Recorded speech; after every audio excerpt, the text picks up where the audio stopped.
Ladies' salon is always a place for hot gist.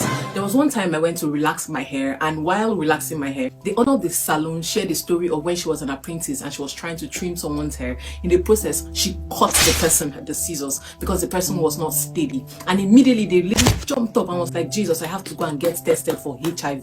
And she was so serious about it. So I had to give my input as someone in the medical field who understands these kind of things. Hi, my name is Patient Omini, also known as Medic Omini. I am a final year medical student and your favorite health content creator. So let's dive into the issue at hand. Can HIV be transmitted via a scissors cut in a salon? Now, there are three things that have to align for HIV to be transmitted from one person to another via object. 1, the infected blood must be present. 2, the blood must enter the bloodstream of the victim. And 3, the virus must be present and in sufficient quantity. Now, apply this to a scissors cut from a salon. HIV does not survive well outside of the body. Exposure to air quickly inactivates the virus. And 3, these scissors are usually very dry and not a good environment for HIV.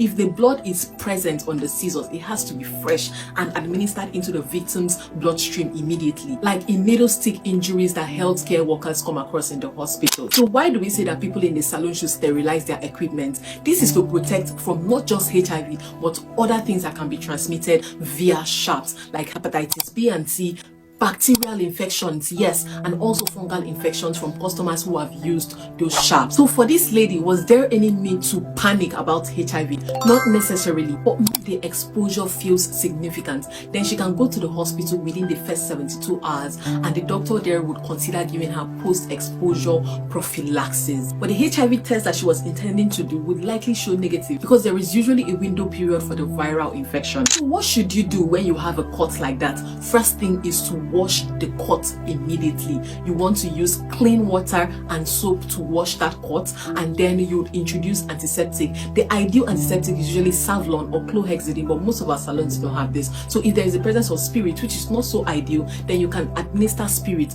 but you do that lightly, and also allow the wound to bleed a little. This helps to wash out the contaminants, and you cover the wound properly. If it's a mild wound, you can just apply proper wound care and allow it to heal. But if it's really a deep cut, then you should go to the hospital and get it checked. So for more info like this, please click on the plus button, like, comment and share. You are welcome.